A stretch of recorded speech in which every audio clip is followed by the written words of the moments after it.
alergia al frío, moqueo, estornudo, congestión y he estado terrible. Pero ¿qué podemos hacer al respecto? Bueno, está con nosotros el otorrinolaringólogo, el doctor Daniel Obando Jiménez. Doctor, muchas gracias por acompañarnos. ¿Existe realmente la alergia al frío? Buenos días. Buenos días. Primero, muchas gracias por la invitación. Y sí, uno puede tener una irritación al frío, justamente. Uno trata de dividir las inflamaciones nasales en dos tipos. En la parte alérgica y la parte no alérgica.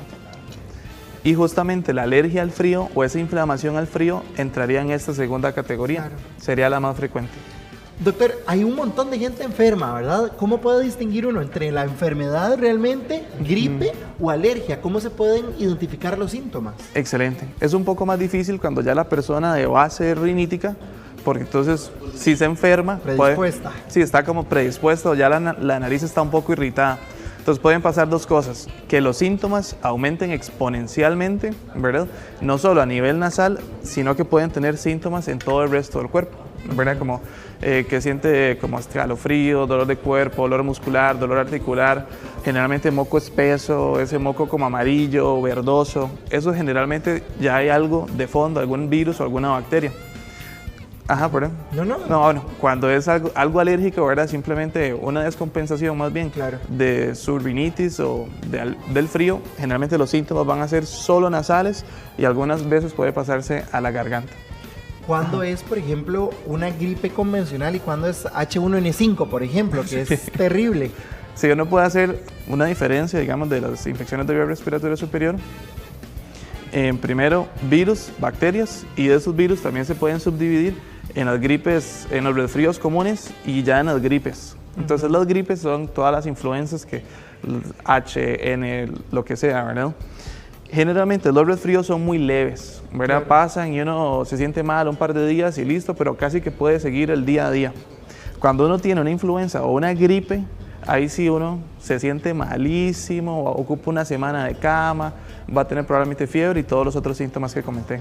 ¿Cuál es más peligrosa? O sea, ¿cuál debería de atacarse con mayor seriedad y rapidez? Justamente la segunda, la influenza. La influenza es la que puede llegar a matar gente y es la que hacen vacunas todos los años. Entonces lo ideal es siempre va a estar vacunado y cuando uno siente síntomas que no son usuales, ¿verdad? Que va más allá del simple moquillo, un poco de dolor de cuerpo, es mejor ir de una vez al médico. ¿Cuáles son esos síntomas? Fiebre, siempre que hay fiebre, cuando uno cree que solo está resfriado, hay fiebre, vaya al médico.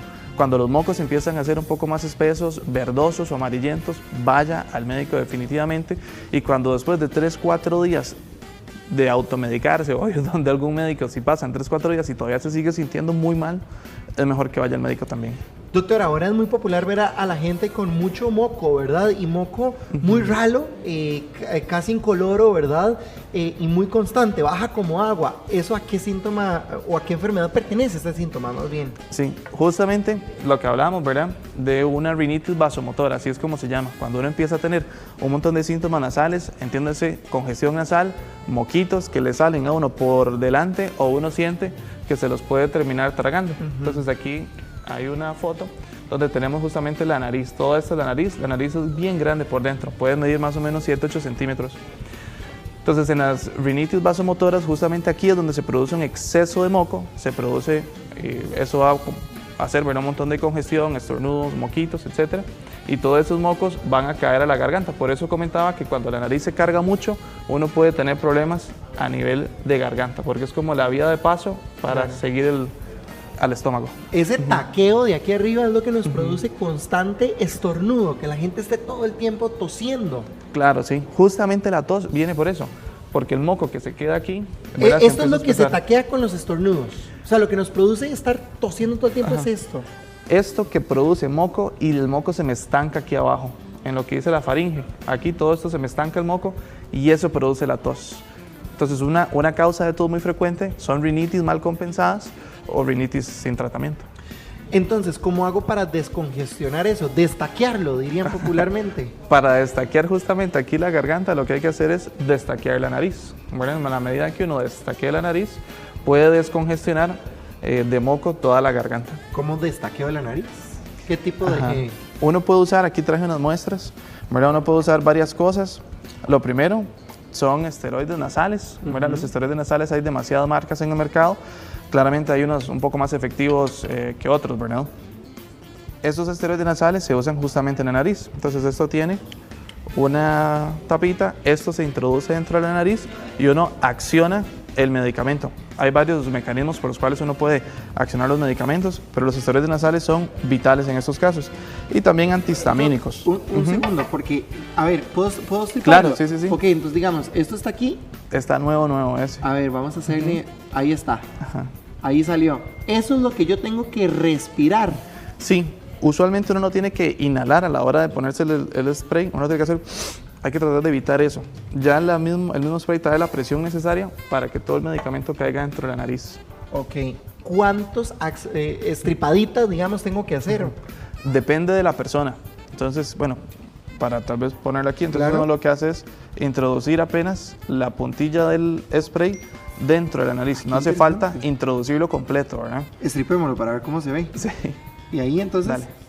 Claro. Sí. Y ahí, uy, perdón, doctor. Y ahí es donde debería de mojarse todo y digamos que eso ayudarnos. Ahí se ven las gotitas, de hecho. En el modelo ni siquiera inhaló, ¿verdad? Y vea cómo el medicamento llegó hasta el puro final. Entonces uno no ocupa estar inhalando a la hora de aplicarse el producto. El vasolito. Sí. El vasolito. Ahí cae. Doctor, vea, Ginger dice que ella tiene rinitis y que con estos fríos se le tranca demasiado la nariz y le da una gripe que le duró más de 15 días. Y es más que tos, ¿verdad? ¿Qué podría estar pasando con Ginger?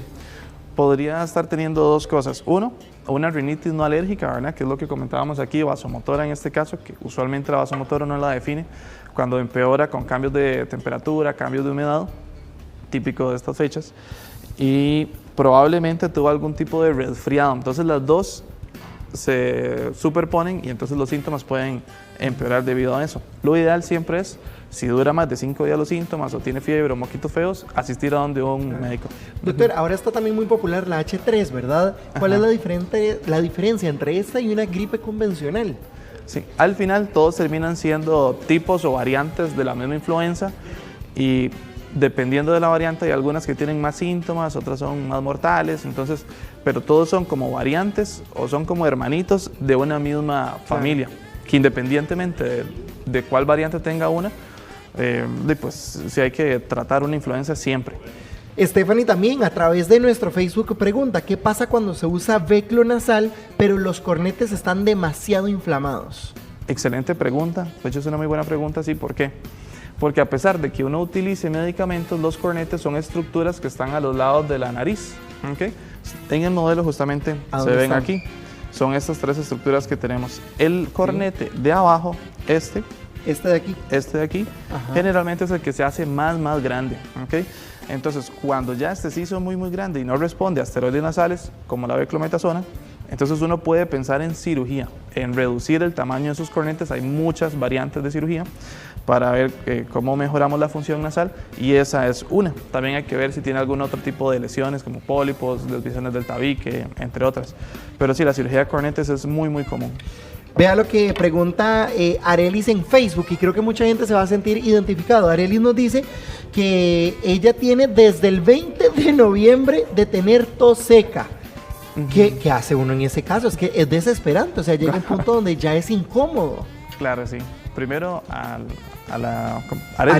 doña Arelis, hay que preguntarle varias cosas, ¿verdad? Hay que hacer de toda una historia clínica. Lo ideal es siempre asistir al médico cuando los síntomas pasan de 15 días, cualquiera que sea, uno tiene que preocuparse.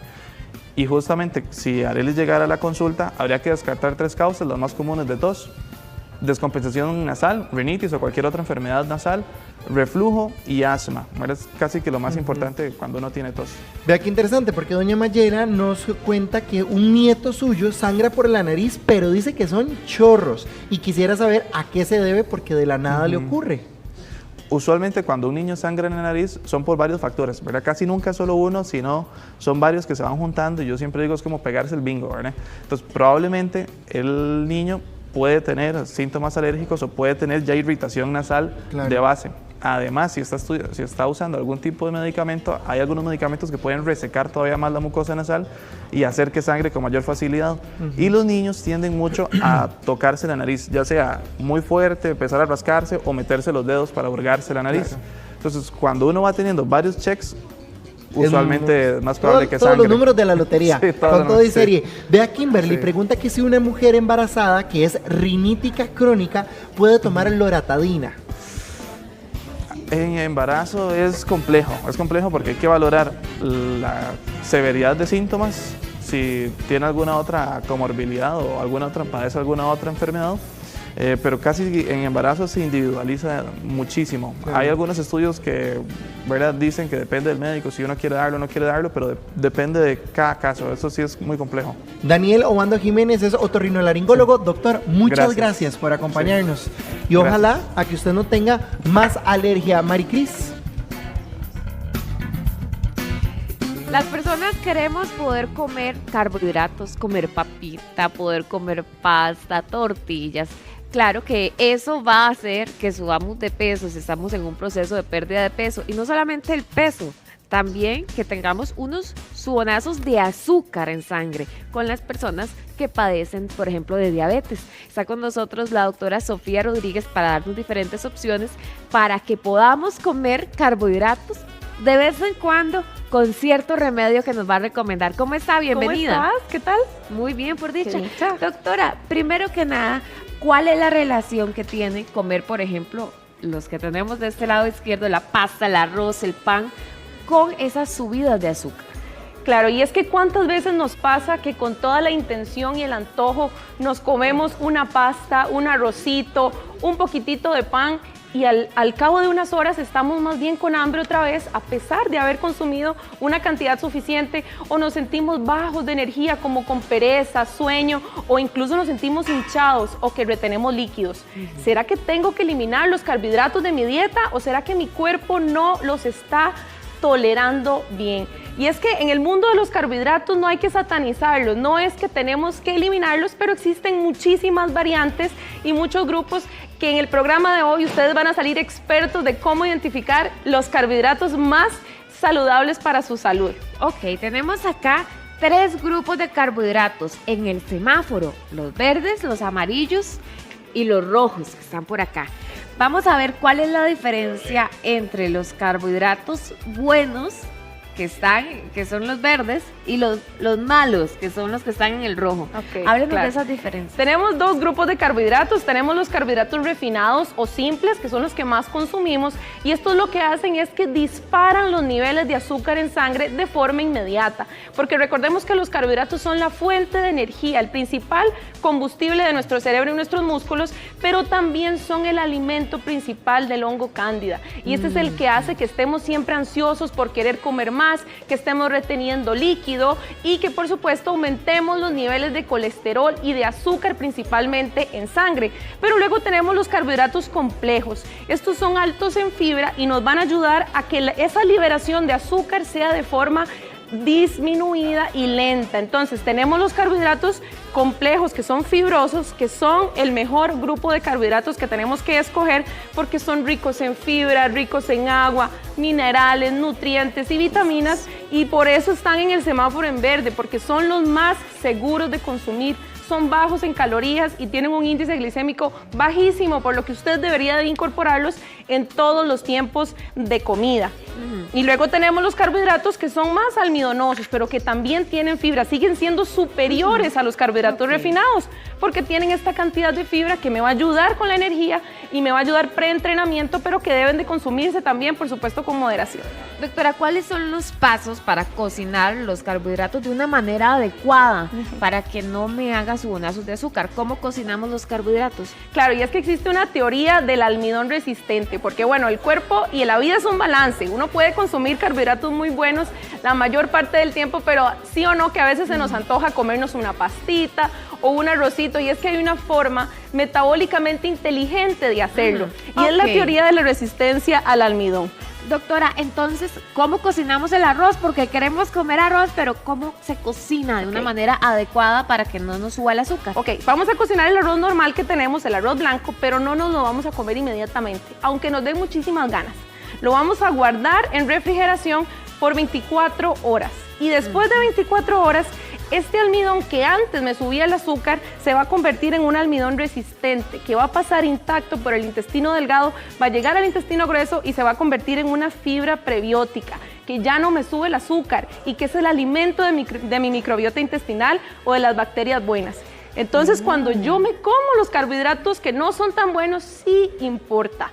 Una ventana de 24 horas siempre con refrigeración y que no pasen más de 48 horas porque por supuesto ya no sería seguro consumirlos. Doctora, ¿hay alguna manera de poder comernos la pasta y que no nos suba el azúcar? Sí, tenemos la misma, vamos a hacerlo de la misma forma, cocinamos la pasta, la dejamos reposar en refrigeración durante 24 horas o por supuesto podemos hacer un espagueti de zucchini que es muchísimo más sano, le ponemos la pasta que nos gusta, la proteína que nos gusta y podemos consumir la cantidad que queramos porque el índice glicémico es bajísimo y es seguro para consumirlo tanto como plato principal como una ensalada. Doctora, entonces la cocinamos la pasta y la dejamos en la refri 24 horas, ¿es así? Sí, esto aplica para cualquier carbohidrato. Entonces, pensemos en el arroz blanco, pensemos en la pasta, pensemos también en carbohidratos complejos como la papa, la avena, la quinoa, todos los carbohidratos que usted no quiere que le suban el azúcar porque tampoco se pueden consumir todo el tiempo, vamos a dejarlos reposar 24 horas en refrigeración y posterior a esto los vamos a consumir, que esta es la forma en la que los consumen los asiáticos y por eso son tan sanos. Sí, vemos que comen mucho arroz, pero que se mantiene bastante bien. Ahora, ¿cuáles son algunas otras soluciones médicas que usted nos trae para no tener esos subidones de azúcar? Claro, y es que si no me quiero esperar a que en refrigeración pase el arroz que yo me quiero comer 24 horas porque de pronto no tengo tanto tiempo, no hice la planificación adecuada, tenemos un suplemento en la clínica del Dr. Vega que aisló esta fibra prebiótica y yo quiero presentarles la Vegalina, que es la única fibra prebiótica que tenemos en el mercado, que es de la clínica del Dr. Vega y la pueden conseguir en todas las macrobióticas del país, que es el alimento, el banquete de su microbiota intestinal. Entonces, ¿cómo se toma, doctor? Vean qué interesante porque con solo una cucharadita y la vamos a disolver en medio vasito con agua, leche vegetal, lo que a usted le guste, todas las mañanas. ¿De qué nos sirve consumir tantos probióticos si no tenemos el alimento de estos huéspedes exigentes que no comen cualquier cosa, que no comen lo que a todos nos gusta? Comen bueno. Les gusta la fibra, Entonces, les gusta esta fibra prebiótica. Eso es fibra concretamente. Sí, es una fibra prebiótica que es el alimento de las bacterias buenas del intestino. Esta misma fibra, ese mismo almidón que se aisló en el arroz, puede consumirse como una fibra prebiótica como el abono de la planta. Si yo quiero que una planta crezca, necesito darle agua, sol y abono. Ese es el abono de la microbiota. Recuerde que un intestino feliz es una persona que está desinflamada, que no tiene SIBO, que no se hincha, que no se inflama y que pierde peso de forma adecuada. ¿Antes o después del desayuno? Puede tomarse en ayunas. Ah, en ayunas. Vean que realmente es como una agüita completamente diluida. Se diluyó totalmente. Veamos las otras soluciones que usted nos trae. ¿Cuáles son? Claro, y es que también tenemos el combo metabólico. Aquel combo natural que me va a ayudar a disminuir esa carga de glicemia que tienen los carbohidratos y algunas comidas que consumimos con frecuencia. Tenemos la sidra de manzana, que se la voy a pasar, y el berbetrol, y nos la vamos a tomar las dos juntas, como un combo metabólico. Vamos a tomar una capsulita de la sidra de manzana y una capsulita del berbetrol, que es la única berberina del mercado y es de la clínica del Dr. Vega, que lo pueden conseguir en todas las macrobióticas del país, que contiene además resveratrol, ese antioxidante del vino, el antioxidante de la uva, que tiene propiedades cardioprotectoras y que ayuda a prevenir el envejecimiento prematuro. Berbetrol. ¿Qué es el berbetrol? ¿Se parece al resveratrol? Exacto, es berberina con resveratrol, es la combinación de un estimulante metabólico, esa metformina natural y ese antioxidante cardioprotector que previene el envejecimiento de nuestras células Y además, por supuesto, la sidra de manzana, que consumiéndolas juntas 5 minutos antes de las comidas va a prevenir ese pico de insulina, va a ayudar a regular los niveles de azúcar en sangre de esa persona prediabética con resistencia a la insulina, la persona que quiere adelgazar o esta persona diabética que a pesar de consumir tantos medicamentos no ha logrado optimizar sus niveles de azúcar en sangre. Aquí usted tiene la cápsula que es la de vinagre de manzana, muy conocida, y también esta que es berberina con resveratrol. ¿Qué es la berberina? La berberina es un suplemento que se ha utilizado como un poderoso metabólico natural. Se ha utilizado en estudios incluso comparativo con la metformina, que sabemos que nos va a ayudar a mejorar la sensibilidad de nuestras células al azúcar. La insulina es esa hormona que es como una llavecita que permite la entrada del azúcar que está en la sangre de las células para que se utilicen como fuente de energía. Doctora, usted nos trajo aquí para presentarnos el vinagre de manzana, espérame aquí para verla, perdón, sí, las claro. cápsulas que son estas que están acá. ¿Por qué en cápsulas y por qué no tomado tal vez? Esa es una pregunta muy interesante porque claro que sí se puede consumir el vinagre de manzana líquido. Lo que pasa es que hemos encontrado que muchas veces el vinagre de manzana, al consumirlo diariamente, puede llegar a disminuir o a dañar el esmalte dental. Entonces preferimos de forma más segura para tener los beneficios sin dañar el esmalte dental, consumirlo en cápsula. Es mucho más rápido, mucho más fácil tenerlo en el bolsito antes de comer. ¿Y la dosis, doctora, del vinagre de manzana? ¿Cuánto antes de comer? Se van a tomar 2 capsulitas juntas del combo metabólico 5 minutos antes de cada comida para prevenir ese pico de liberación de azúcar y de insulina asociado a las comidas con mayor carga de carbohidratos. Excelente, muchísimas gracias, doctora, muy amable, que tenga lindo día. Gracias. Gracias. Continuamos, Diego. ¿A cuántos nos ha pasado, y ahí me incluyo, que uno viene y por ejemplo tiene gripe, se toma algo para la gripe, pero también le da alergia y se toma algo para la alergia? ¿Sabía usted que eso está mal? Está mal combinar medicamentos aunque sean de uso común y que uno piense que no tiene riesgo. Hoy vamos a desarrollar este tema con la doctora Melissa Castillo. Doctora, buenos días. Usted es farmacéutica y nos va a dar los consejos. Buenos días. Buenos días, ¿cómo estás? Muy bien, por dicha. Vea, para entrar en contexto, ¿por qué es malo combinar medicamentos aunque sean de uso común? Ok, vamos a recordar que todos los medicamentos tienen una sustancia activa, ¿verdad? O un principio activo. Esto es lo que actúa en el organismo, ¿verdad? Lo que nos va a generar el efecto terapéutico deseado. ¿Qué es lo que pasa? Que cuando tomamos muchos fármacos juntos, va a generar que hayan interacciones entre ellos, ya sea positivas o negativas. ¿Cómo lo podemos ver? Positivos, que nos potencien el efecto de algún analgésico, que tengamos mucho dolor y nos va a potenciar el efecto de una manera positiva. Negativas, generalmente potencian lo que son efectos adversos más que todo, ¿verdad? O puede ser que hasta ni siquiera hagan ningún efecto en el organismo porque se inhiben entre ellos. A pesar de que sean en dosis usuales, siempre tenemos que pensar que el medicamento o el paciente tiene distintos comorbilidades, ya sea hipertensión, diabetes, embarazos, ¿verdad? Hay tantas cosas a tomar en cuenta que una dosis usual generalmente es diferente en cada paciente, ¿verdad? Doctora, entonces, por ejemplo, ¿qué pasa si una persona toma warfarina, ¿verdad? Que es para afinar la sangre, y toma ibuprofeno o los AINES? ¿Qué puede pasarnos ahí? Ok, primero hay que tener claro, ¿verdad?, que la warfarina es un medicamento que tiene un margen terapéutico súper estrecho. Entonces, en dosis usuales, como llamamos, algunas veces pueden ser tóxicas. Y los AINES, en este caso el ibuprofeno, que son muy viejos, ¿verdad?, tienden a lesionar lo que son la mucosa gástrica. Entonces, si usted lo toma por periodos prolongados de tiempo, este va a empezar a afectar lo que es a nivel del tracto gastrointestinal y va a empezar a afectar todo lo que es a nivel digestivo, generando sangrados.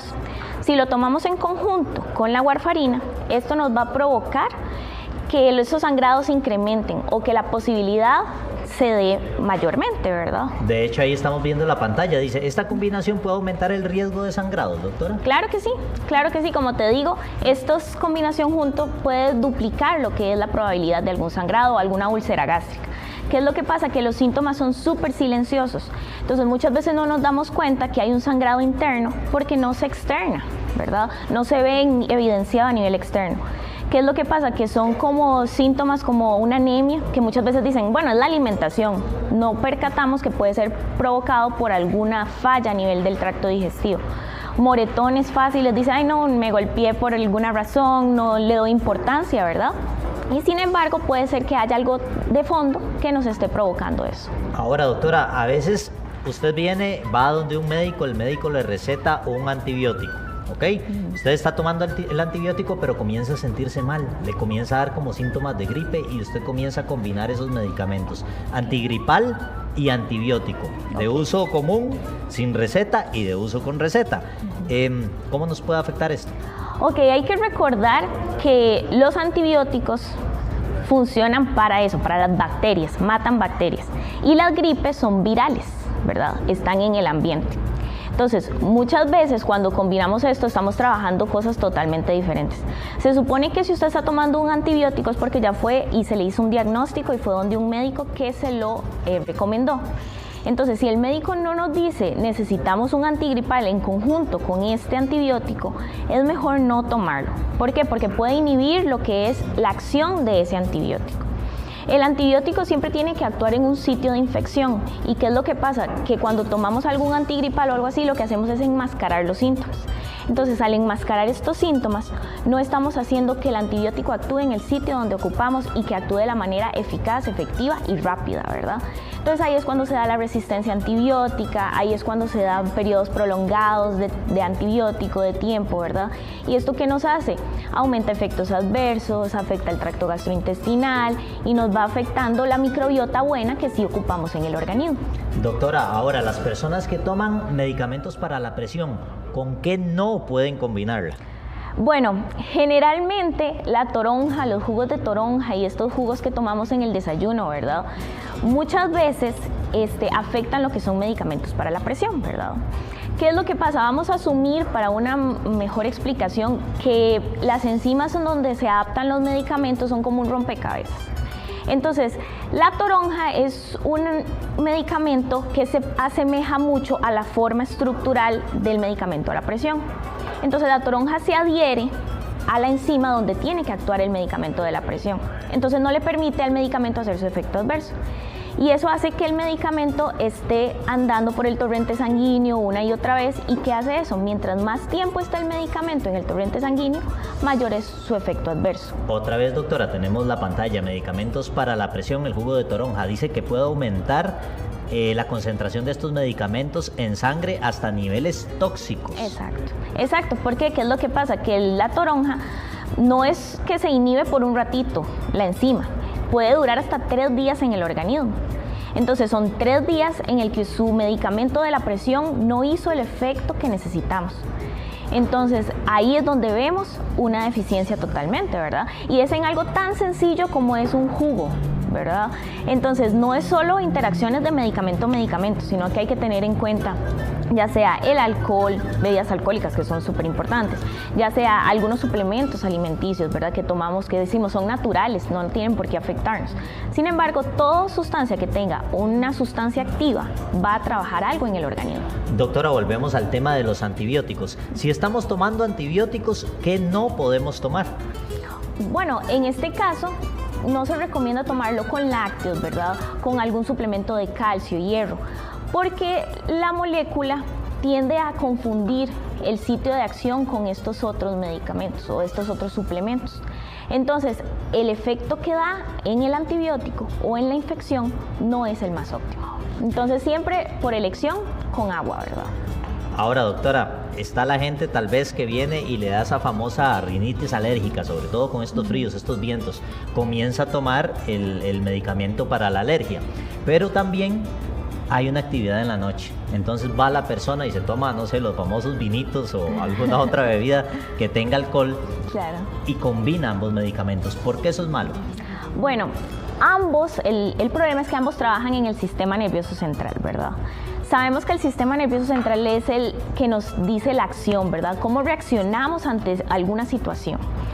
¿Qué es lo que pasa? Que los antialérgicos de primera generación, los más antiguos, generan muchísima somnolencia. Entonces atacan como enlantecen, dan sueño, ¿verdad? Y lo mismo hace el alcohol. Entonces estamos potenciando esos efectos.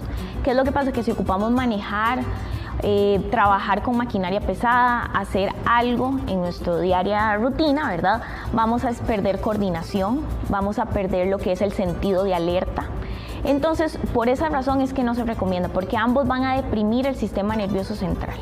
Doctora, ahora hay personas que toman y compran, van mucho al gimnasio y compran suplementos como creatina, por ejemplo, que es, digamos, el más comprado, y lo mezclan con medicamentos. O inclusive hasta con alcohol. ¿Qué efectos negativos podríamos tener ahí? Ok, todo medicamento se puede tomar, sin embargo todo tiene su tiempo, ¿verdad? Hay medicamentos que los podemos tomar en ayunas, hay medicamentos que recomiendan que sean después de entreno, post-entreno, antes de entreno. Todo tiene su forma de ser y por esta razón su absorción va a ser mejor y su metabolismo va a ser mejor. En este caso, cuando tomamos creatina, siempre hay muchos dimes y diretes de cuándo se debe tomar la creatina y por cuánto tiempo. Sin embargo, casi siempre se recomienda que sea diario, una dosis diaria, sin importar si sea antes o después, siempre y cuando sea diaria, que es cuando se empieza a crear la forma, ¿verdad?, de utilizarse. Como te digo, hay demasiados medicamentos en el mercado y todos se toman de manera diferente. Mucha gente toma omega 3 y no sabe que no se toma en ayunas, se toma con comidas grasas para que se absorba mejor. Toman colágeno y si uno toma colágeno y no toma vitamina C, no tiene sentido, no se absorbe el producto, ¿verdad? La gente que padece la tiroides, como te digo, esos productos se toman en ayunas, si no el medicamento no se absorbe, ¿verdad? Entonces, tantos medicamentos que para eso hay un especial de la salud, en este caso ya sea farmacéutico o médico, que te puede aclarar porque son demasiados. Entonces, para uno tener una idea de cómo se toman es importante. Es mejor consultarle a un profesional en salud. Doctora Melissa Castillo, muchas gracias por compartir este tema con nosotros. Con mucho gusto, muy feliz de estar acá. Muchas gracias. Don Rafael Pérez. Gracias, Diego. Si a usted le preocupa la falta de calcio, porque no puede tomar leche, la leche le inflama la panza, no la procesa bien su estómago, no se preocupe. Hoy le vamos a enseñar a hacer unas bombas de calcio naturales que además son riquísimas. Está con nosotros la doctora Frania Arias, quien nos va a enseñar justamente. Doctora, ¿cómo le va? Buenos días. Rafa, muy bien, gracias. ¿Qué tan necesario es el calcio en nuestra cotidianidad, doctora? Excelente pregunta. Ve que el calcio es el mineral más importante para la salud ósea y la salud dental. Miras que funciona muy bien el calcio en cuanto a la contractibilidad de los músculos. Incluye el corazón, o sea, mejora el funcionamiento cardíaco y ayuda también a la transmisión del sistema nervioso. Bueno, arranquemos entonces. ¿Cuál es la bomba de calcio de Tahini? Vieras, es la pasta de Tahini. Vamos a abrirla. Ajá, y la pasta requiere 250 gramos de semillas de sésamo, que ustedes saben que semillas de sésamo es igual que ajonjolí. Y él es demasiado rico en calcio, tiene calcio, hierro, zinc y magnesio. Entonces se mezcla 250 más 4 cucharadas de aceite de oliva y un poquito de sal, y eso sí se procesa y queda como un polvito, el sésamo, y ya tenemos la pasta de Tahini. Esta es una bomba de calcio natural que usted puede hacer en casa, lo que le estaba enseñando la doctora. Entonces, doctora, repasemos los ingredientes. Perfecto, entonces tenemos un procesador, ¿verdad? Imaginemos, agregamos en el procesador digamos, echamos las semillas de sésamo, las trituramos, luego agregamos 4 cucharadas de aceite de oliva y un tercio de sal. Ok, eso es lo que nos va a dar la pasta. La pasta, sí, y la pasta se usa para colocarla en el pan o agregarla como aderezo en ensaladas. ¿A qué sabe la pasta, verdad? Porque ya aquí la tenemos lista, pero uno dice, el sabor más delicioso. ¿Cómo no la comemos? Sí, se unta el pan y más que todo también se puede colocar como un suplemento en las comidas, por ejemplo en las ensaladas. Por ejemplo, para los que les inflama tomar leche, hay una bomba de calcio verde. ¿Cómo la preparamos, doctora? Este es el famoso smoothie. La vecina. Sí, es el smoothie de bomba verde. Contiene una taza de espinaca, una taza de brócoli, una cucharada de semillas de ajonjolí y la leche de almendra, ¿verdad? Que es una taza. Entonces todo eso lo agregamos a la licuadora, más el banano que nos da el sabor dulce. ¿Cuánto de banano? ¿La mitad o uno entero? Ese pequeñito, un banano pequeño. ¿Cómo logramos? Porque, por ejemplo, aquí tenemos este que es bien espeso, ¿verdad? Tiene para que quede esa sí. consistencia. Sí, vieras que no se le agrega agua. Inmediatamente ponemos primero lo que es la taza de espinaca, la taza de brócoli, Ajá. agregamos la cucharada de sésamo, ¿verdad? De todas las semillitas. Y lo que nos ayuda es la leche de almendras porque nos da esa consistencia de espesidad. Ahora, ¿cuál de todos esos ingredientes es lo que nos va a aportar la mayor cantidad de calcio? Las semillas de sésamo. Porque imagínate que una taza de semillas de sésamo equivale a 4 tazas de leche. Imagínate lo que es Claro. de potente. Sí, si usted tiene alguna duda en nuestro Facebook lo puede comentar para que la doctora le responda. Ahora bien, doctora, por ejemplo, con esta mezcla, ¿en qué momento del día nos tomamos este smoothie, verdad, así tan espeso y lleno de calcio? Es que es eso mismo, lo que acabas de decir, Rafa, es porque tiene mucha vitamina de calcio, igual lo que es el sésamo tiene zinc, tiene magnesio, entonces nos aporta mucha energía. Se recomienda en la mañana, Ok. ¿Antes o después de desayunar, doctora? después de desayunar, como tipo merienda. Ok, entonces lo podemos tomar, no sé, por ejemplo, si uno desayuna a las 8 de la mañana, podría entonces tomarlo ya, digamos, como a las 10 de la mañana. Sí, porque da saciedad, tiene mucha fibra, porque la espinaca también tiene calcio. Aquí todos tienen calcio, ve, la espinaca tiene calcio, el brócoli tiene calcio y las semillas de sésamo, entonces es una bomba, de verdad, una bomba. Usted ahora nos decía que es una taza completa de brócoli, una taza completa de Y así espinaca. crudo, así crudo. Eso le iba a preguntar, Ajá. ¿por qué crudo, doctora? Porque contiene, así no eliminamos los componentes de cada vegetal, porque si se cocina mucho tiempo, se eliminan los componentes. Entonces lo podemos mantener en la refri. Sí. Y prepararlo o mejor hacerlo diario. Mejor fresquito, inmediatamente hacerlo, tener los ingredientes y hacerlo en el momento. Por ejemplo, si uno quisiera tomar esto todos los días para empezar a ver el beneficio, ¿verdad? O sea, tener unos huesos más fuertes, ¿durante cuánto tiempo hay que tomarlo para ya después entonces saber que en serio tengo ese montón de calcio Sí, en mi vieras cuerpo? que el efecto se siente al mes. Todos los Entonces, días. Todos los días. Me lo tengo que tomar a la misma hora, que usted decía que lo hagamos como una merienda. Sí, porque nos ayuda también al metabolismo. Vieras que activa el metabolismo, el calcio. Entonces mejoramos lo que es la salud, el bienestar en general. ¿Cuánto de sésamo, doctora? Que es como la fuente número 1. Sí, para el smoothie sería una cucharada, o sea, 2 de estas. Ok.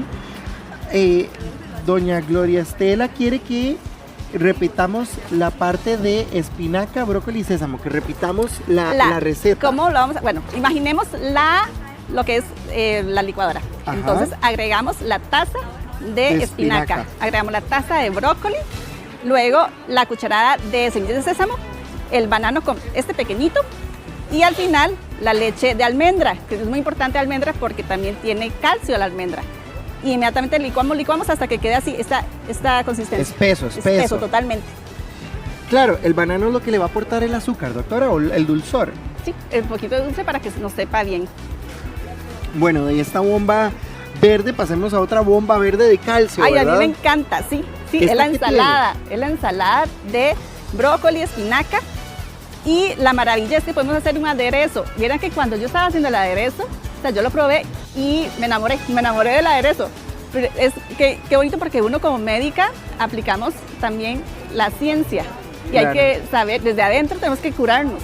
Ajá. Entonces, o sea, probar, les enseño cómo se hace el aderezo. Por favor. Ve, el aderezo es, en un plato, ¿verdad? Agregamos lo que es 4 cucharaditas de sésamo, Ajá. ¿verdad? Agregamos 4 cucharadas de aceite de oliva y medio limón. Lo exprimimos y un poquito de agua. Y ahí nos queda un aderezo que podemos mantener en la refri cuando deseamos agregarle a la ensalada. Ese sí no pierde propiedades, como por ejemplo el batido que hay que hacerlo diariamente. Sí, ese no pierde propiedades porque igual le colocamos un poquito de sal, entonces hace que se conserve. Claro. Y muy importante es que no se cocine tanto tiempo el brócoli, tiene que ser al vapor, para que quede al dente. Y la espinaca, lo que se hace es en un sartén, se pasa un momentito con spray, aceite en spray, Claro. y se va colocando que solamente un poquito se cocina la espinaca. ¿Y este otro que tenemos por aquí, Y doctora? esta se llama la crema de espinaca y brócoli. Se le puede agregar, ustedes se pueden comer crudas también las semillitas de sésamo, entonces se le puede agregar a la crema. Ok. Y aceite de oliva, que es una cucharada para que quede completamente. Esta se puede mezclar completamente, se tritura y se mezcla todo.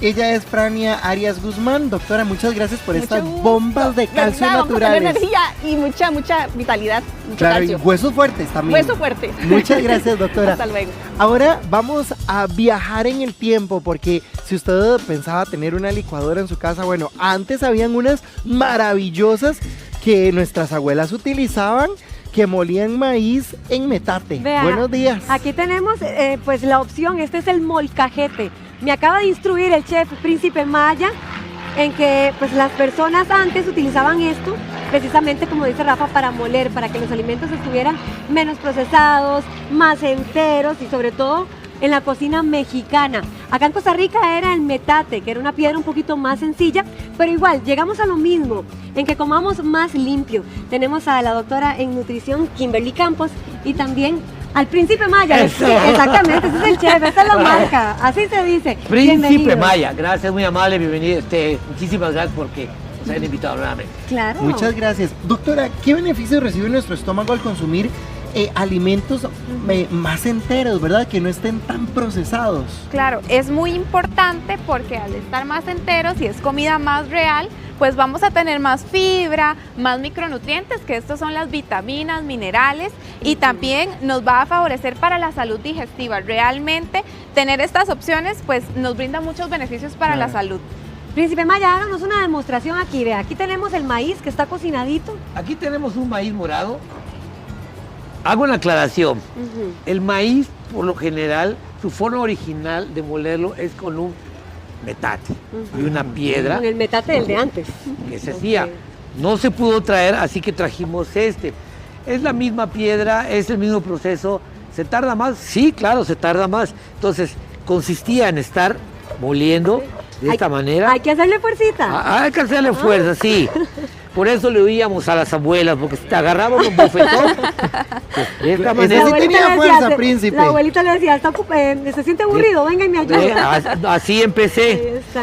Y ahora que vamos viendo mientras el príncipe va haciendo eso para que nos vaya Y va a terminar enseñando, así. doctora, Claro. al moler los alimentos en piedra se conservan más los nutrientes y la fibra. Por supuesto, como es una licuadora natural, como hemos dicho, ¿verdad? Entonces hay menos calor y esto también favorece que se conserven algunas vitaminas y minerales. Por ejemplo, las vitaminas del complejo B, la Sí, vitamina C, así que va. son vitaminas muy sensibles, se pueden preservar mejor en este tipo de molienda y que también está haciendo actividad física, Claro. ¿verdad? Ahí está como haciendo Aquí hacemos ejercicio. 2 por 1. Bueno, ya sabemos lo de los nutrientes, esto requiere muchísima paciencia, pero ¿hay alguna variante en el sabor de la comida cuando se cocina de esta Totalmente, manera? totalmente. Si nos pasamos de este lado y vamos a hacer un guisado, por Venga, ejemplo, venga para acá. Venga, aquí, Ok. háganos la demostración también. tenemos, vamos a marinar nuestras carnes o un guiso y vamos a echarle pimienta. Ok. Pero si tú agarras tu pimienta, la empiezas a tostar, empieza a salirle el amor, ese olor, y la empiezas a moler, Uy, pero eso sí es más fuerte Aquí todavía. llega el Ok. olorcito, así como a pimienta Mira. fresca. el olor cambia, el sabor también. ¿Por qué? Porque la verdad se aprovechan mejor los sabores, los olores. Y nosotros aquí en Casa México así lo hacemos. Claro. Lo mismo rico, con huele el muy clavo, vas calentando un poquito, vas triturando para que empieces a cocinar. Y si tú reúnes, un tip, la pimienta gorda, esta, Ajá. vean cómo truena, muy rico. No, me gustaría que, ¿Esa pimienta gorda no es la pimienta negra o es distinta? bueno, en México se le llama pimienta de Tabasco Ok. y esta pimienta de Castilla. Ujú. Si tú reúnes estas tres, esta pimienta gorda con la pimienta de Castillo y el clavo de olor comino, obtienes un recado para todo.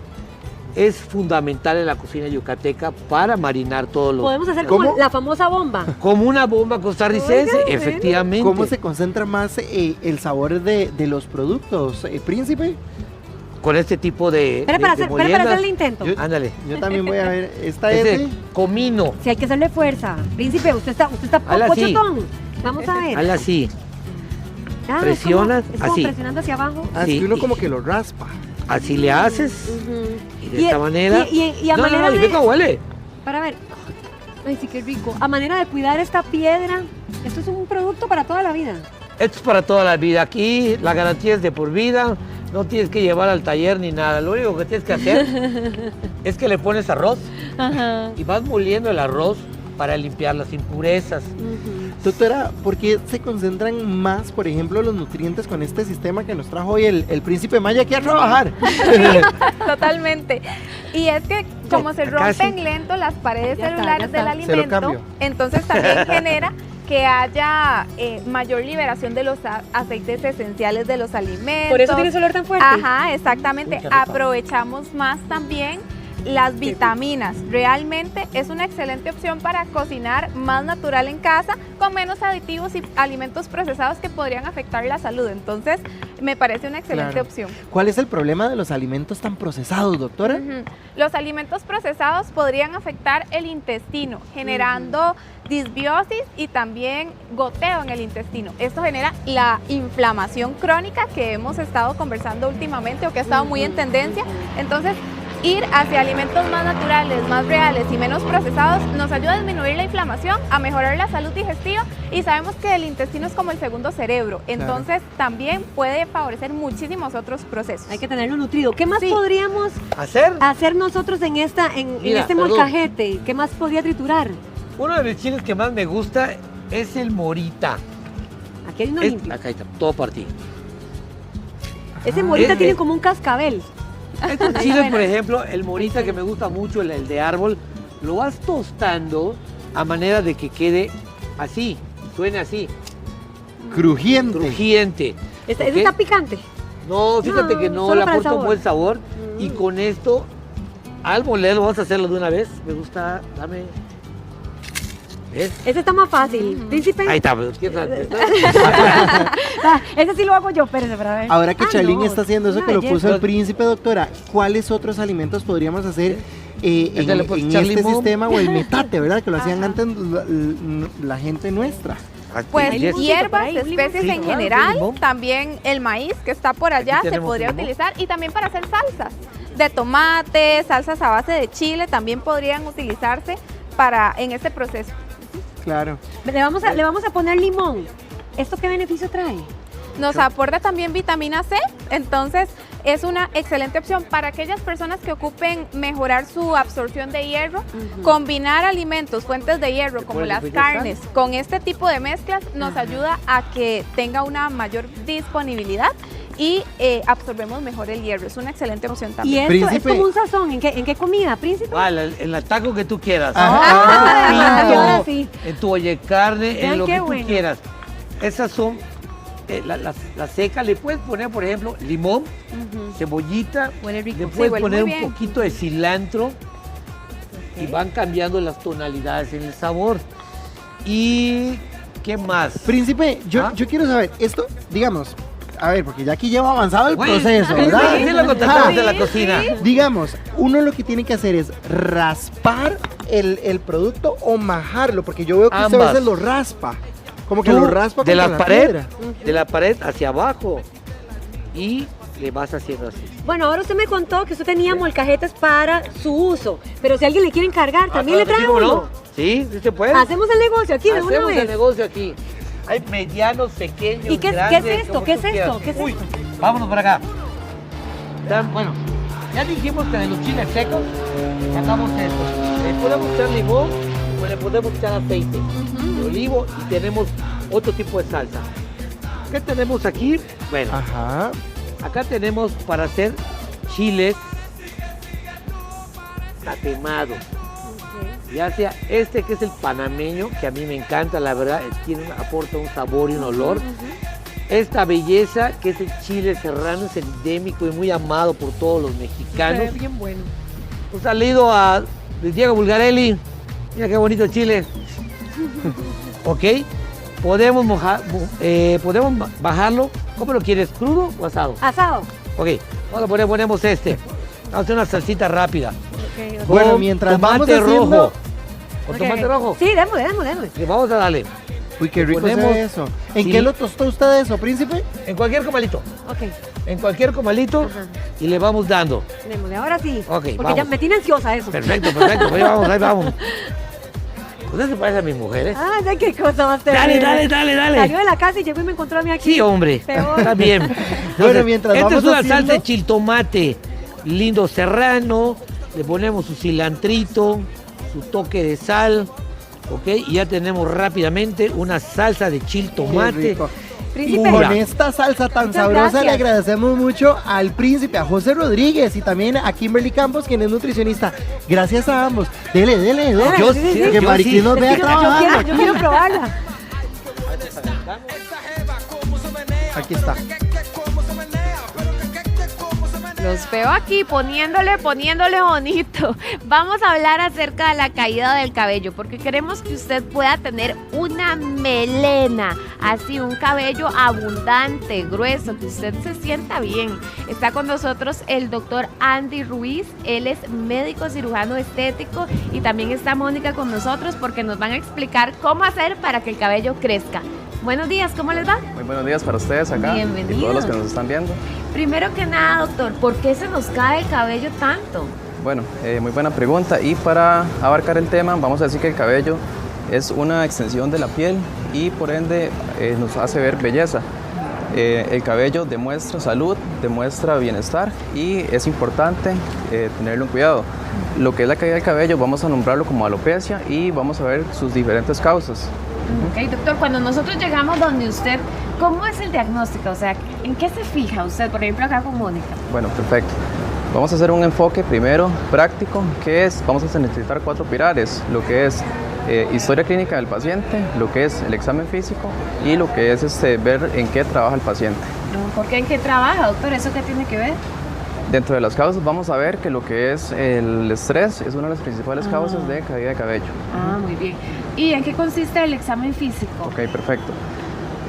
Primero que todo, bueno, saludar a la paciente, decir que es importante de cuánta edad tiene, en qué trabaja, su estilo de vida y lo que es el examen físico, revisar lo que es el cabello, ya sea primero de manera manual y ya más adelante vamos a ver con el ultrasonido o el escáner. Doctor, cuando usted hace la revisión de manera manual, ¿en qué se fija? Ajá, primero que todo, claramente las manos nos van a dar la textura, nos van a dar la calidad del cabello y por ende vamos a ver si puede haber algún tipo de lesión que pueda estar afectando lo que es el cuero cabelludo o bien lo que es la piel del cabello. ¿Usted recomienda hacer algún examen de laboratorio? ¿Cuál? Sí, por supuesto. En todos los casos, inicialmente exámenes básicos, ¿verdad? Como es un hemograma, exámenes de función renal y de tiroides, que es muy importante. ¿Manda también examen de vitamina D? ¿Tiene alguna relación? Por supuesto, en la lista, digamos, de exámenes, esos son los principales, pero ya en el abordaje clínico, en una consulta más detallada, se puede ver si es necesario vitamina D, vitamina A u otros. Doctor, veamos porque usted trajo este aparato acá para ver así, muy de cerca el cuero cabelludo de Mónica. ¿En qué consiste ese examen? Perfecto, entonces para volver a recalcar, esto es un escáner, un ultrasonido, que lo que va a hacer es que lo que yo acabo de realizar con mis ojos y con mis manos lo pueda ampliar y planificarlo y demostrarlo en la pantalla para tener un abordaje. Él nos puede tomar fotos, nos puede dar un video que lo voy a tomar más adelante. Entonces, en este caso, separamos la hebra y vamos a revisar muy bien, como se logra ver en la pantalla, lo que es el cuero cabelludo, ¿verdad? Doctor, ¿y ahí usted qué puede notar, por ejemplo, en ese cuero cabelludo? Ajá, perfecto. En el cuero cabelludo lo más importante siempre es ver dos cosas, lo que es la raíz del pelo, lo que es el folículo, ver que esté de una forma íntegra, que esté saludable, que no hayan zonas de color rojo o zonas oscuras alrededor del folículo y ver lo que es el grosor del folículo, que es muy importante porque un folículo delgado va a hacer que el cabello pueda estar frágil y caerse. ¿En qué momento del diagnóstico usted dice, voy a ponerla que se ponga minoxidil, por ejemplo? Sí, perfecto. Entonces, como lo hablamos inicialmente, eso vamos a separarlo en 4 o 3 clasificaciones. Lo que es la alopecia, que es la pérdida de cabello, es el nombre médico, pero se llama pérdida de cabello. Por hormonas, que eso es más frecuente en hombres, que es la pérdida de cabello que vamos a ver en coronillas y lo que es en la parte occipital o parte de atrás de la cabeza, esa va a responder muy bien a lo que es el minoxidil o otros tratamientos tomados. En las mujeres es más frecuente lo que es la pérdida de cabello por estrés. ¿Y qué le recomienda a una persona? ¿Qué se le puede colocar, por ejemplo? Ok, perfecto. En el caso de Mónica, en un caso hipotético que fuera una caída de cabello, tal vez que ella me cuente que su papá o su mamá perdió cabello a partir de los 40 años, es una alopecia, una pérdida de cabello posiblemente relacionada a lo que es la herencia. Entonces va a responder muy bien a lo que es un medicamento como el minoxidil. Bueno, veamos cómo lo aplica, doctor. Correcto. Mientras nos va contando también que necesita los guantes. No, así está muy bien, está porque bien. es un medicamento que es básicamente no hace daño y no es necesario. Bueno, entonces adelante, doctor. Mientras usted los va aplicando, cuéntenos, por ejemplo, qué puede hacer alguna persona, alguna señora que nos esté viendo, que tenga como muchas entradas, que esté notando como que se le está cayendo el cabello, especialmente en la parte frontal y también en la carrera del centro. ¿Eso qué nos puede indicar? Ajá, perfecto. Muy buena pregunta, y ahí, como lo indiqué al inicio, la caída de cabello que es en entradas y lo que es en la coronilla responde mucho a lo que es la herencia. Entonces ahí hay que hacer un abordaje, ver cómo son los papás, cómo fue el abuelo, obviamente usar el escáner y ver si el tipo de cabello y la pérdida de cabello va a responder al minoxidil. En un caso hipotético como el que tal vez me mencionaste, la paciente pueda tener el folículo obstruido por grasa, por lo que va a hacer que los minerales y nutrientes no ingresen al folículo. Entonces el exfoliante, ¿qué es lo que va a hacer? Como en la cara igual, va a quitar los excesos de grasa, de impurezas, para que el folículo pueda nutrirse. Entonces, se puede decir que el exfoliante prepara la piel para ya poder poner un minoxidil, por ejemplo. Correcto, exactamente. En el dado caso, sería usar un exfoliante una vez por semana, igual como lo usamos en el rostro, y ya a posterior se lo procede a enjuagar y a colocar el medicamento. Muy bien. Entonces vemos que el minoxidil está como en diferentes presentaciones, porque este de acá es como el más líquido, el gotero. Sí, básicamente aquí sí quiero recalcar y hacer un énfasis en que el minoxidil tiene que ser al 5%, porque hay presentaciones un poco más altas, muy bajas, pero la que tiene más evidencia científica es la que es al 5%. La diferencia acá lo hace que el espuma es un poco menos irritable para el cuero cabelludo, en el caso de las mujeres o en el caso de la barba. El gotero igual sirve para zonas un poco más específicas o donde ocupamos que sea más específico la concentración. Doctor, ¿existe algo que uno se pueda tomar que le ayude a que le crezca más el cabello? Sí, correcto. Sería un medicamento, un inhibidor de una hormona llamada testosterona, que eso lo que va a hacer es bloquear la hormona que está haciendo que se caiga el cabello. Doctor, testosterona, ¿y las mujeres también pueden tomar eso? Sí, correcto, pero ahí igual, como te menciono, la clasificación es importante porque el tipo de cabello que se cae más en la parte de las entradas y coronilla es un predominio en hombres. Entonces va a ser un caso, sí se puede tomar, pero claramente con supervisión de algún médico. Un médico, sí. La biotina, doctor, se habla mucho de la biotina. ¿Cuál es su opinión acerca de esto? Sí, vea, perfecto. Lo que son vitaminas, biotina, todo eso va a aportar, ¿verdad? Pero siempre tenemos que tener evidencia científica, corroboración, y que el caso sea específico para lo que es el paciente, nuestro paciente, y no ser como usar medicamentos a libre demanda o lo que es el automedicarse. Sí. Diana pregunta que ¿en dónde atiende usted, doctor? En San Isidro de Heredia. Ok. Pregunta también Andrea que dónde se puede realizar esos exámenes y también que cuáles exámenes se tienen que realizar. Perfecto. ¿Cuáles exámenes? Siempre, como decía, vamos a tener una lista de exámenes generales que van a ser, por ejemplo, un hemograma, que va a ver la sangre, que no haya anemia. Vamos a tener una lista de medicamentos para la función renal y función tiroidea. Esos son los más importantes siempre. Ya después, en consideración, si el doctor ve que lo amerita, puede enviar una lista de vitaminas o algo un poco más amplio. Andrea está preguntando si tiene que usar siempre un champú sin sulfato. Sin sulfato. Como le digo, varía mucho. Siempre la consulta del escáner nos va a indicar lo que es el champú o el medicamento más indicado de uso tópico. También están preguntando el número, doctor, de teléfono. El número de teléfono. Ajá. Bueno, ahorita lo ponemos en pantalla o aquí también le vamos a contestar a doña Andrea. Doctor, por ejemplo, si la caída del cabello es en la parte acá, como de la coronilla, o si es en las entradas, si es solamente un peloncito a un lado, ¿eso qué nos indica? Muy bien, entonces vuelvo a recalcar que es importante la clasificación por el tipo de alopecia. Si es una mujer, va a ser más frecuente la caída de cabello difuso. Eso es como cuando las mujeres se están cepillando y ven que la caída de cabello es más sostenida.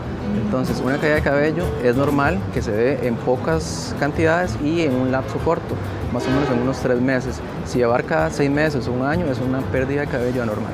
Entonces, es muy diferente la pérdida de cabello en hombres como en mujeres. Digo que puede ser diferente, pero se pueden dar los dos casos.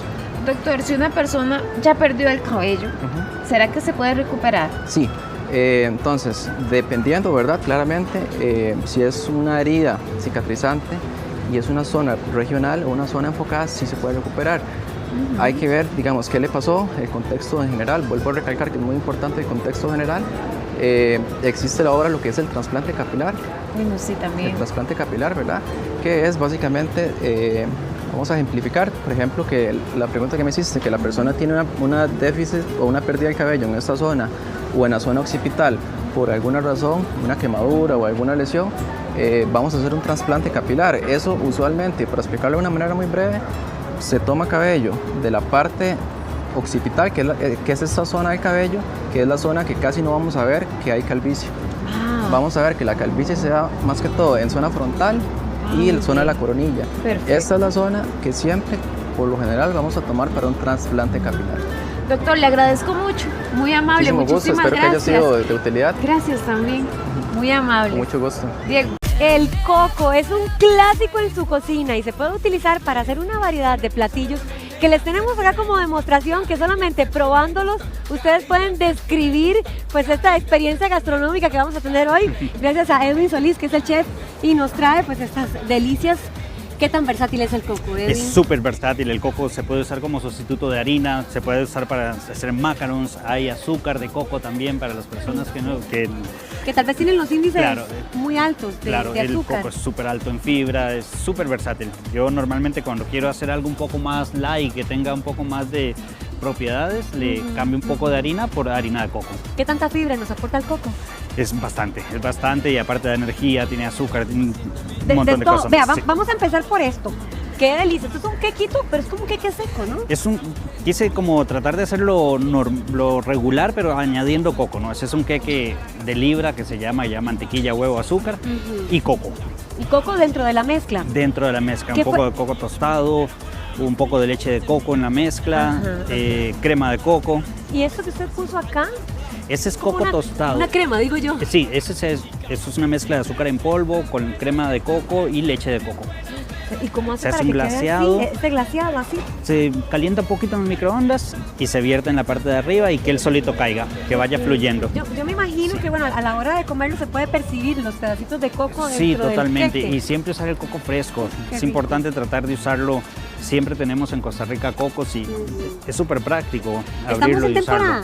Sí, estamos Sí, ahora, hay ¿verdad? bastantes cocos y viera que es súper práctico, pero a veces uno llega al supermercado y no sabe cuál escoger. ¿Cómo se escoge? Pues, digamos, como para hacer esto que tenemos en pantalla, ¿qué es? Cuando uno agarra un coco, lo mueve un poco, lo agita y el que tenga más agua, ese es el mejor. Este es el mejor. Ese es el mejor, sí. Con este tip, entonces ahora usted nos va a decir cómo preparar estos, que son como cupcakes, como Estas son bizcochos. cocadas. Estas son vean. cocaditas. Ay, qué bueno. Esto es Hasta que se ve la coco punta. rallado, mantequilla, azúcar, huevo y al horno. No se le pone harina. Este no lleva harina. O sea, Digamos que para hacer una cantidad como esta, ¿cuánto se utiliza de coco? más o menos 200 gramos de coco, 100 gramos de azúcar, 25 de mantequilla y un huevo. Y vean eso, qué ingenioso. Eso también es como un queque. Este es un tamal de maicena. ¿Cómo es eso? Es un tamal de maicena, pero tengo un gran amigo que trabaja conmigo que le encanta el tamal y dije, voy a hacer un tamal, pero ¿cómo lo hago diferente? El tamal de como maicena. encajonado el tamal. Sí, es una masa de galleta Ajá. y el tamal de maicena lo que hice fue, en vez de usar solamente leche, usé leche de coco. Esto tiene queso también. Este tiene un poquito de queso Filadelfia Y- para darle un poco Ajá, de textura. el queso y el coco van de la mano, se llevan Sí, bien. totalmente. Ay, Queso, qué- coco y vino. Ah, funciona. bueno, pues muy bien, ya saben, ahí hay otro tip. Estos también Estos son los mismos. son igual, estos ¿verdad? son- Nada más con una decoración distinta. Esa es la versión francesa de la cocada de nosotros. Ese es un macaron de coco. Vamos a poner la cocada y el macaron de coco para que Sí. vean ahí más o menos La diferencia de lo que hacemos nosotros tradicionalmente, que es la cocada, el macaron de coco lleva merengue. Se hace un merengue, luego se le coloca el coco rallado, se hornea y es un poco más... Por eso queda más durito la consistencia. es un poco más duro, sí. Eso es por el huevo. El huevo, es correcto. Ujú. Ok, y estos son croissants. Este es un croissant. Esos son, bueno, mi especialidad son los croissants y bueno, Qué artista. es croissant laminado y adentro tiene una crème brûlée de coco. ¿Se puede abrir? Lo podemos ¿Sí? abrir, vamos a ver. Solo para que se antojen, porque yo estoy mala hoy, antojando a todo el mundo. ¿A qué número le pueden encargar esas delicias, Edwin? Al 7033-3730. Normalmente siempre los tengo exhibidos en mi pastelería, ¿no? Bueno, yo veo que usted también trae alfajores y nos va a enseñar entonces cómo armarlo. Vamos a hacer la masa, ¿no? Porque les dije antes que podíamos reemplazar una parte de la harina por coco para hacerlo un poco más saludable, hacerlo más, ponerle un poquito más de fibra. Entonces, vean, es muy simple. Vamos a usar 200 gramos de harina, 100 gramos de fécula de maíz, 80 gramos de azúcar en polvo y 80 gramos de coco rallado. Ahí están los ingredientes. Acá están todos los secos, acá tengo el coco. ¿A Vean. dónde lo vertimos? Lo vamos a colocar en un bol. Vean, el coco es importante también tratar de siempre tostarlo para resaltar los sabores. Mientras nos vamos preparando, ¿dónde se tuesta? En la sartén. ¿La una sartén, en un fuego horno? bajo. No, siempre también sartén. puede ser el horno, pero una sartén es un poco más rápido, ¿no? Okay. Tenemos el coco, acá están los secos, harina, Todo azúcar en cernido. polvo, fécula de maíz, todo cernido y la mantequilla. Esa mantequilla parece queso crema. Sí, vean, si no quieren usar mantequilla, lo que pueden usar es el aceite de coco. El aceite de coco tiene una muy buena textura y vamos a usar huevito, un huevo. Que no puede faltar. Ahí Ajá. y traten de que la mantequilla esté fría. Esta para que no mezcla, se vaya. ¿cómo se manipula? Empezamos con una cuchara. Empezamos despacio, tratando de que la mantequilla se vaya integrando y vamos a mezclar un poco. Ya cuando vemos que se ha mezclado, lo podemos hacer con la mano. Siempre con guantes para mantener el aseo en la cocina. Sí, ¿verdad? porque a veces las uñas están un poquito crecidas. A así veces, de a veces no más, queremos pero- uñas, mija. Sí, Pero, bueno, o sea, ¿como cuánto tiempo más o menos? hasta que tengamos una masa homogénea, esto va a demorar que unos 2 minutos, 3 minutos. Yo veo que usted A ya lo tiene mucho, la consistencia sí. de la masa, ¿eh? Esto sí, simplemente lo seguimos amasando, Con la mano. lo llevamos a refrigeración durante unos 20 minutos y nos tiene que quedar una masa. Y como la magia de la televisión es así, ahí está la masita. Esta es la masa. Ya. Así es como tiene que Después quedar. de todo el proceso. Esto es como arenoso. Una plastilina. Ajá. Es como una plastilina y se vuelve arenoso por el coco. Y hay que dejarlo reposar, se puede utilizar de Sí, una vez. después de hacer la masa, 20 minutos 20 en minutos. refrigeración y luego lo usamos. Y es muy fácil. ¿Cómo lo vamos a hacer? En un papel encerado, para no tener que colocar harina y hacer ese desastre que a veces hacemos en la cocina. Colocamos 2 papeles encerados con un rodillito. Y con el que se porta mal también le da a uno. También, un rodillo pequeño. Ajá. Es muy Eso, grande. eso cuánto aguanta, cuánto sabe uno, hasta qué punto hay que estirar la masa.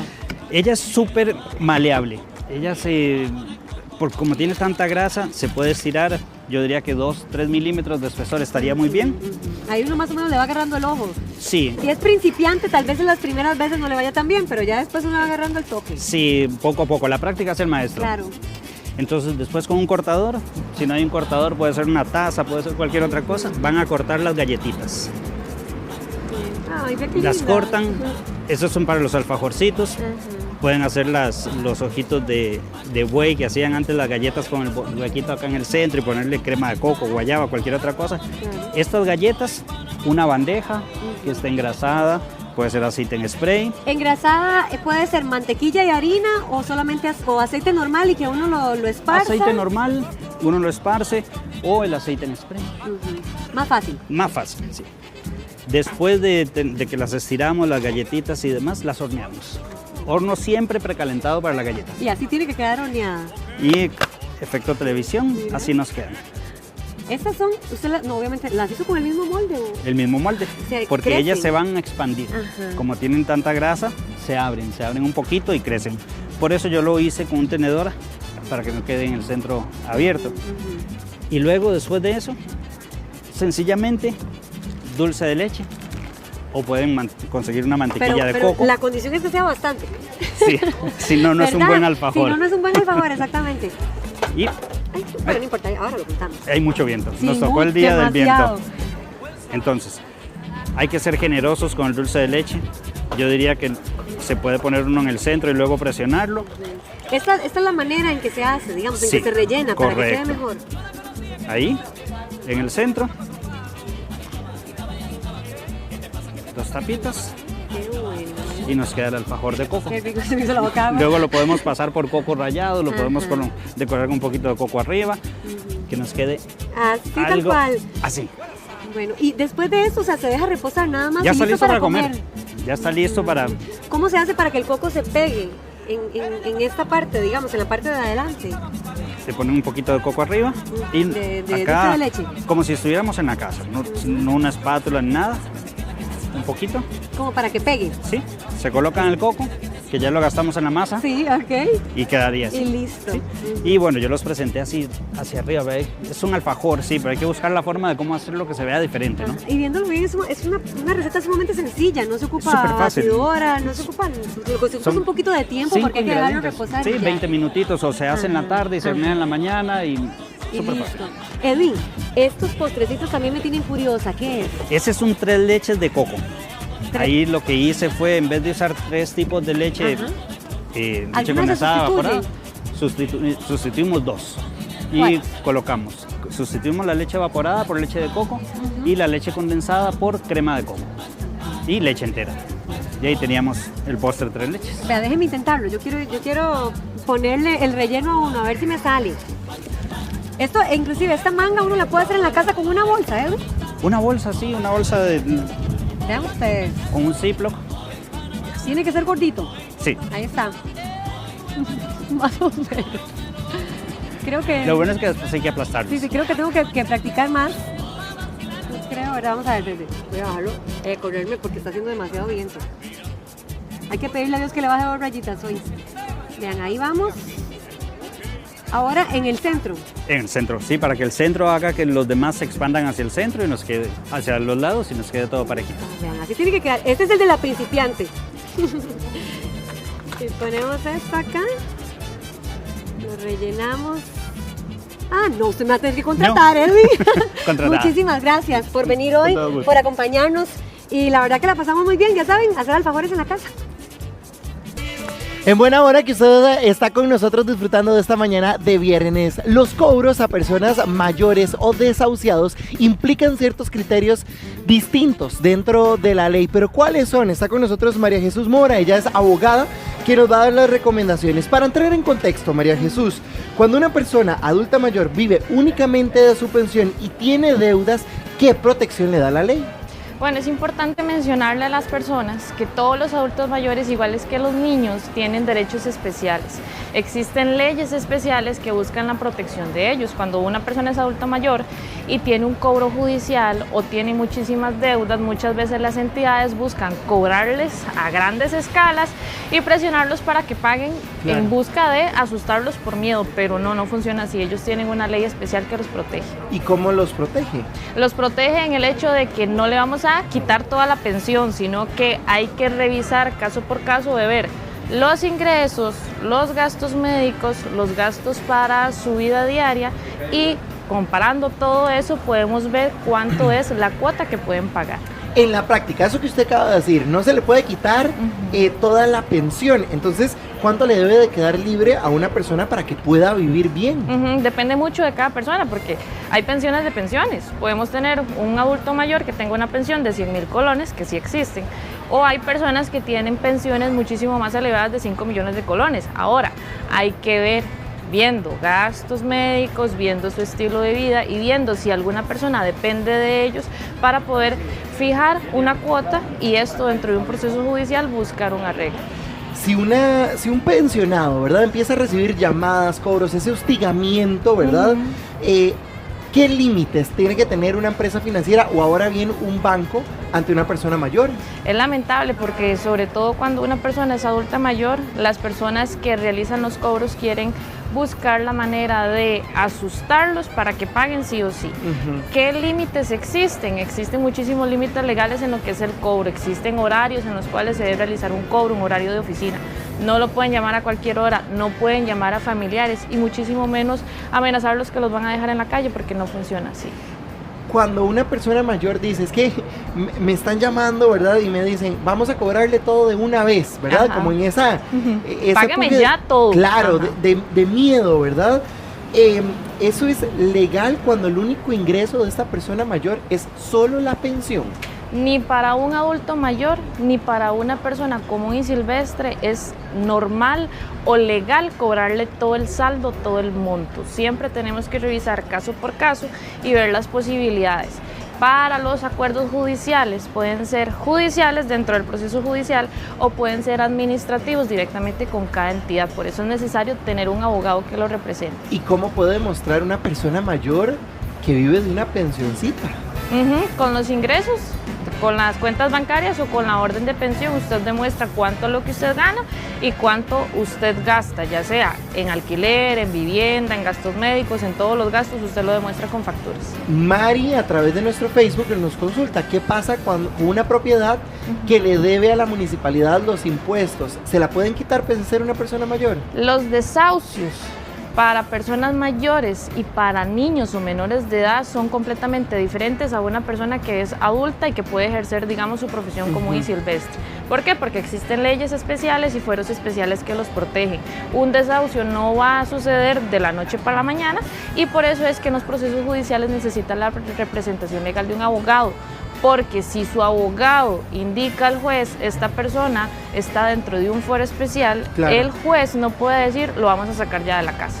Pero entonces, ¿cómo sería el proceso? ¿No lo van a sacar, digamos, como un desahucio convencional? No, no lo pueden sacar, pero hay que demostrarle al juez que esta persona no tiene a dónde irse a vivir, que depende únicamente de la pensión y que tal vez hasta tiene personas que dependan de él. Licenciada, en el caso de cuando existen deudas viejas, ¿verdad? Deudas atrasadas y una persona mayor es la que está implicada en el asunto, ¿el juez analiza de manera distinta el caso? Si el deudor principal es el adulto mayor, sí. Ahora, si hablamos de fiadores y un deudor principal es una persona que está en todas sus capacidades, pues el proceso judicial va a continuar de manera normal. Pero para todas las personas que son adultas mayores siempre va a existir un proceso especial siempre y cuando tenga un abogado que lo represente, porque si usted en todos los procesos civiles usted se esconde de las notificaciones, se esconde de los documentos y nunca se defiende, el juez nunca va a conocer cuál es su estado o cuál es su capacidad especial. Claro, pero ¿y entonces cómo resuelven en la mayoría de los casos los jueces este tipo de situaciones? Hay que demostrarlo. Entonces, por ejemplo, si hablamos de un proceso de cobro en donde le quieren cobrar 10 millones de colones a un pensionado y el pensionado realmente solamente recibe 100.000 colones al mes, nos podemos apersonar al proceso, solicitar que no se le realice el embargo a las propiedades y un arreglo de pago de acuerdo al monto que a él le quede disponible para el arreglo, pero todo esto hay que demostrarlo dentro del proceso. Pero entonces, ese es como el común denominador, eso es como suele resolverse un caso de estos. Sí, pero es que siempre se necesita que exista una representación legal, porque yo insisto mucho en esto, cuando una persona se esconde del cobro o cuando se siente amenazada o por una cuestión moral dice, bueno, no, es que yo debo y tengo que pagar y busca todos los medios para pagar sin importar si le queda un monto para comer o para vivir, ahí es donde las entidades se aprovechan. En cambio, usted con un abogado, el abogado puede representarlo y explicarle al juez cuál es la situación. Siempre, la mayoría de los casos, no es que la persona no quiera pagar, sino es que por condiciones especiales no puede pagar. Claro. María Jesús, una tocaya suya, dice que el papá gana 650.000 colones al mes, ¿verdad? Ajá. Y a ella le da una quincena de 80.000 colones a ella y al hermano. El papá a ellas. Ajá. A ella y el hermano. ¿Cómo es el proceso en este caso? Si estas dos personas dependen económicamente de él, ese dinero que ella que él les da a ellos, tienen que demostrarlo mediante depósitos. Si lo hace por efectivo, tendría que realizarse una declaración jurada. Pero siempre lo mejor es que si lo hace por medio de una transferencia, con los documentos, todo se comprueba. Cuando una persona mayor, ¿verdad?, teme a que lo desahucien de su hogar por alguna deuda, ese desahucio, digamos, María Jesús, ¿funciona igual en el caso de una persona joven o con salario? No funciona igual porque al usted demostrarle al juez que es un adulto mayor y que esa es la única vivienda que usted tiene y que no tiene mayores ingresos, el juez simplemente no puede ordenar que lo saquen de la casa. ¿Por qué?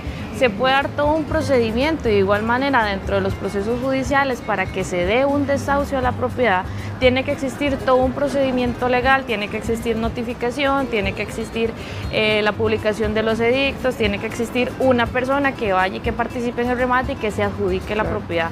No es simplemente de que yo lo llamo a usted y le voy a quitar la casa hoy, si no me paga hoy la totalidad del monto que usted me debe, sino que existe todo un procedimiento y dentro de ese procedimiento siempre tiene que buscar el apoyo de un abogado. Hipotéticamente, digamos que hay una señora que se llama Doña Zula. Resulta ser que a Doña Zula le van a hacer esta situación y lo que usan de excusa es, usted tiene hijos y tiene familia, ¿para dónde irse? ¿Qué pasa en esos casos, licenciada?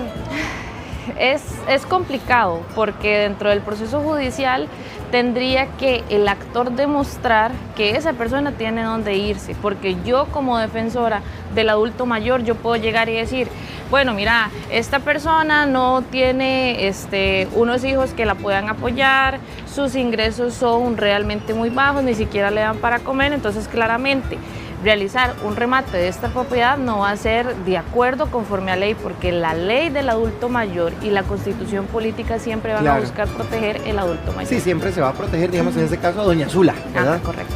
Ella es María Jesús Mora, es abogada. Licenciada, muchas gracias por acompañarnos esta mañana. Muchas gracias. Seguimos. Cuando hablamos del cansancio emocional, muchas personas dicen, es que lo que usted tiene es pereza, es que lo que usted tiene es no ganas genuinas de querer salir adelante y de hacer las cosas, pero realmente cuando hay un cansancio emocional, algo que nos pesa, es muy difícil poder salir adelante. Por eso la psicóloga María Ángel Vindas nos va a dar algunas herramientas para poder salir adelante. ¿Qué es realmente, licenciada, el cansancio emocional y por qué no tiene que ver, digamos, con la pereza o la falta realmente de voluntad de querer salir adelante? Bueno, buenos días, muchas gracias por tenerme acá, gracias por la invitación. El cansancio emocional es muy diferente al tema de pereza o si hay voluntad, porque también es un tema que tiene que ver como con recursos disponibles, ¿verdad?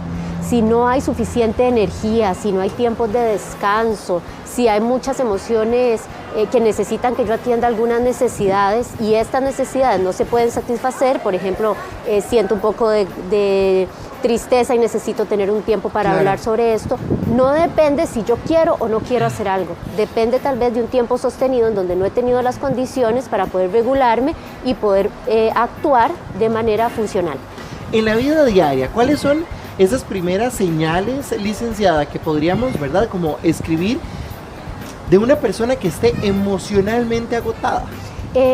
Es muy esperable que una persona que se encuentre agotada empiece a estar irritable, casi que porque alguna cosa pequeña que pasa, cuando en otro momento no hubiera generado tal vez tanta irritabilidad, se termina convirtiendo como, popularmente tal vez lo compararía yo como la gota que derramó el vaso. Entonces las personas tienden a estar más irritables, sobre todo cuando son situaciones que en otro contexto no hubieran ameritado como esa respuesta de enojo, o más sensibles.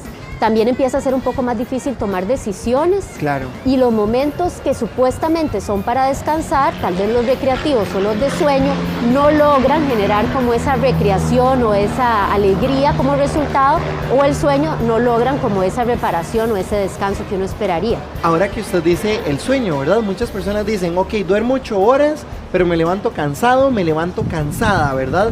¿Qué podría estar pasando ahí a nivel emocional y mental? Para tener los beneficios del sueño, que es como esa recarga, esa reparación incluso de tejidos y todos los beneficios que vienen del sueño, es importante también tener condiciones para que pueda haber un sueño reparador. Y si uno está saturado, si uno está desregulado, si uno está muy presionado, si uno está emocionalmente muy desbordado, aunque las personas duerman, como lo decimos, ¿verdad? Dormí pero no descansé, no hay como las condiciones ideales para que ese sueño pueda ser reparador. E incluso a veces la gente dice, hasta soñé con que me venía persiguiendo una entrega, una computadora, la factura, soñé con que me llamaban para decirme, porque ni siquiera en el momento de descanso uno realmente logra desconectarse de esas cosas que le están presionando o que le están poniendo o que lo tienen muy triste, ¿verdad? No necesariamente siempre es presión. Pero entonces, ¿cómo limpiamos nuestro ciclo circadiano? Digo, para tener un sueño reparador y profundo, porque eso es involuntario. O sea, yo me acuesto, sueño que me persiguen las cuestiones del trabajo, de la familia, de los cobros. Eso yo no lo puedo controlar. ¿Cuáles herramientas podríamos utilizar? Hay un tema que prácticamente siempre, hay un asunto que en el tema que sea del que yo hable es muy importante para cualquier tema, y es las condiciones en las que yo esté pretendiendo lograr algo. Es muy difícil lograr descanso, por más que yo diga 1 hora antes de dormirse no vea las pantallas, trate de despertarse y acostarse todos los días a la misma hora. Todos esos son tips muy específicos que me permiten mejorar la calidad de sueño. Claro. Acostarse y despertarse a la misma hora, evitar la cafeína unas horas antes de dormir, sobre todo si a uno particularmente lo activa. Si uno con hacer ejercicio en la noche se activa más, entonces hacerlo en la mañana. Y muchos de estos tips específicos, evitar las pantallas, hacer que el espacio para dormir sea agradable. Sin embargo, si las condiciones en las que yo pretendo descansar no son condiciones que me permitan descansar, es muy difícil, incluso por más que yo siga al pie de la letra estos tips. Si yo tengo jornadas en donde llego a mi casa muy tarde y al otro día me tengo que despertar súper temprano, por más que yo haga todo esto, no son condiciones que a mí realmente me permitan un estado de relajación, que me permitan también disfrutar de todos los beneficios del sueño. Claro, alguien que tenga agotamiento profundo, ¿cómo influye la sobrecarga del trabajo, la sobrecarga familiar, verdad? Que a veces es una presión, y también la sobrecarga económica.